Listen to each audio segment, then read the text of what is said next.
ऐसा है, नमाज पढ़ने का तो ये है, अगर रोड का नमाज का मसला है ना, उसके लिए तो हम भी पक्ष में नहीं है। वो नमाज रोड पे सही नहीं है, चाहे वो नमाज हो, चाहे वो एज अ कावड़ यात्रा हो। इतिहास तो आप देखिए बदल नहीं सकते आप, जो इतिहास जो दर्ज हो चुका है वो तो दर्ज हो चुका है। बाबरी मस्जिद और ये इसके मस्जिद में या मंदिर के मस्जिद इन चक्कर में मत पड़ो, इनके चक्कर में पड़ो तो शायद हम आगे निकल जाए। आप कितने भी रोक टोक कर लोगे, हमारी नमाज कभी बंद नहीं हो सकती। मुसलमानों के लिए कुछ भी नहीं करा, मैं कह रहा हूँ हिंदू मुसलमान करने के अलावा। मुसलमान का छोड़े, आप हिंदू के लिए क्या कर रहे हैं ये तो बता दें आप। तो पहले सर अपना नाम बताइए। मेरा नाम फाजिल है जी, फरहान।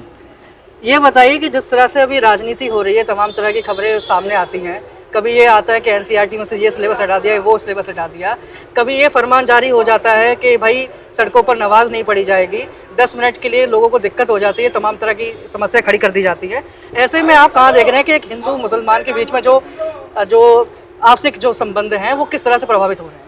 ये देखो, ऐसा है, नमाज पढ़ने का तो ये है, अगर रोड का नमाज का मसला है ना, उसके लिए तो हम भी पक्ष में नहीं है। देखो, नमाज रोड पे सही नहीं है, चाहे वो नमाज हो, चाहे वो एज अ कावड़ यात्रा हो, तो चाहे कोई भी जो योगी जी ने जो फरमान जारी करा वो सही नहीं, मेरी बात सुनो, योगी जी वगैरह का नहीं, हम दिल्ली में खड़े हैं इस टाइम। अगर दिल्ली में अगर ये चीज हुई है तो वो चीज सही हुई है। अब मसला ये है कि लोग बाग जो परेशान होते हैं, चाहे वो ये नहीं है कि नमाज का, चाहे वो एक कावड़ यात्रा हो, चाहे कोई सी भी यात्रा हो, चाहे वो एक सिख की यात्रा हो या मुसलमान यात्रा हो, कोई सी भी हो, वो चीज़ गलत है तो गलत है। किसी दूसरे को परेशानी हो, चाहे वो किसी भी मजहब का आदमी हो, सबसे पहले हमें देखनी है कि इंसानियत नाम की चीज़, कि वो इंसान है। सबसे पहले अपनी इंसानियत देखनी है। आज हम लोग धंधे वाले लोग हैं, ये मानो आप मेरा 90% जो काम है वो हिंदू भाइयों से, और हिंदू भाई यूँ कहते हैं मेरा जो 90% काम है वो मुसलमान भाइयों से। तो ऐसे कैसे हो रहा है? ये लोग क्या है, ये राजनीति में हम अगर से अपने धर्म को लेके जाएंगे या किसी भी मजहब को लेके जाएंगे, वो कभी सही हो ही नहीं सकता। देखो, राजनीति को आज फायदा हो रहा है, हमारे धर्म को लेके आज फायदा हो रहा है, तो वो कर भी रहे हैं। तो आज वो कर भी रहे हैं ये चीज कि भाई राजनीति में उनको फायदा हो रहा है, सब कुछ हो रहा है, तो वो हिंदू मुसलमान कर रहे हैं। जहाँ आज उन्हें पता लग जाए भाई इस चीज से फायदा नहीं है, किसी और से फायदा है, सिख ईसाई से फायदा है, हमारे को मुसलमान ईसाई से फायदा है, वो करने लग जाएंगे। 2014 के बाद से जिस तरह ढांचेगत बदलाव हुए हैं, इतिहास को एक तरह से बदलने की कोशिश करी गई है, और जो एक सेकंड राइट विंग का जो मतलब कि एक कह सकते हैं दबदबा वापस आने लगा है, और जो राइट विंग जो स्कॉलर्स थे उनको स्टेज मिलने लगा। तो आप इस तरह किस तरह से देखते हैं, और जिस तरह से इतिहास बदला जा रहा है, ये सही दिशा में बदला जा रहा है या फिर इसकी कुछ राजनीतिक मंशा है? इतिहास तो आप देखिए बदल नहीं सकते आप, जो इतिहास जो दर्ज हो चुका है वो तो दर्ज हो चुका है। जिस तरह से बाबरी मस्जिद का नाम बदल दिया गया जी, बाबरी मस्जिद का नाम वो तो देखिए ये सुप्रीम कोर्ट का मसला है, इस पे मैं कोई कमेंट नहीं कर सकता। वो नाम नहीं बदला गया है, वो तो एक कानूनी फैसला था जो आया है, कानूनी फैसला। उसमें मैं क्या कह सकता हूँ? कोर्ट के अगेंस्ट, जुडिशियल के अगेंस्ट तो कोई भी नहीं जा सकता, मैं भी नहीं जा सकता। जो फैसला है वो तो मानना पड़ा, सिंपल बात है। तो इसमें नाम बदलने वाला आपने एंगल क्यों जोड़ा? मैं तो आपसे ये सवाल है। जैसे एनसीईआरटी में जो बुक लिखी, मतलब जो चैप्टर जोड़ा गया है, उसमें बाबरी मस्जिद को बाबरी मस्जिद नहीं कहा गया सर। वो देखें, उसमें 3 डोम स्ट्रक्चर कहा गया।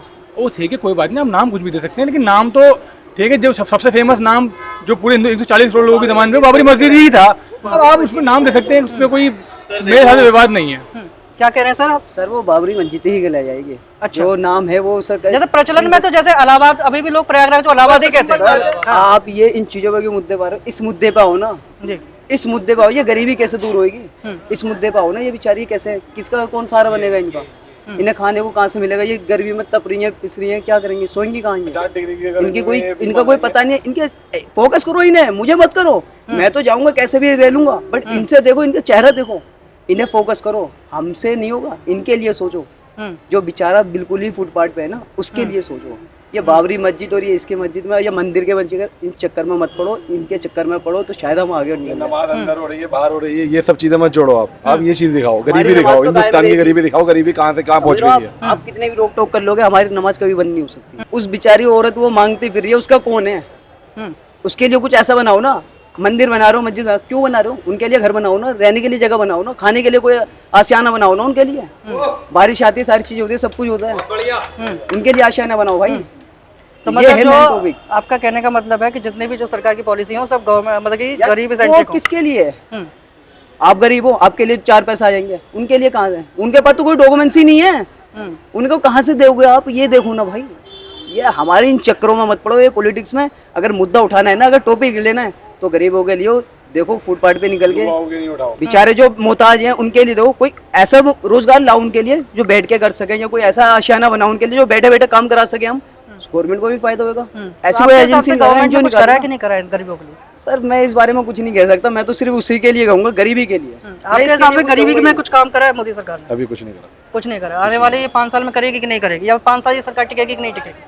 अब बनी है तो टिकेगी वैसे सरकार। चाचा लुढ़क गए तो? चाचा उड़ गया तो मोदी जी गए।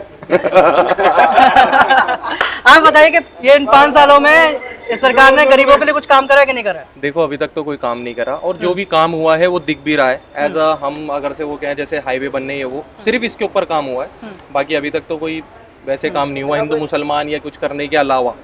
बाकी हम मुसलमानों के लिए क्या काम करा है मोदी सरकार ने? मुसलमानों के लिए कुछ भी नहीं करा, मैं कह रहा हूँ हिंदू मुसलमान करने के हिंदू के लिए अलावा। कौन सा कुछ करा है सर? मुसलमान का छोड़े आप, हिंदू के लिए क्या करा है ये तो बता दें आप।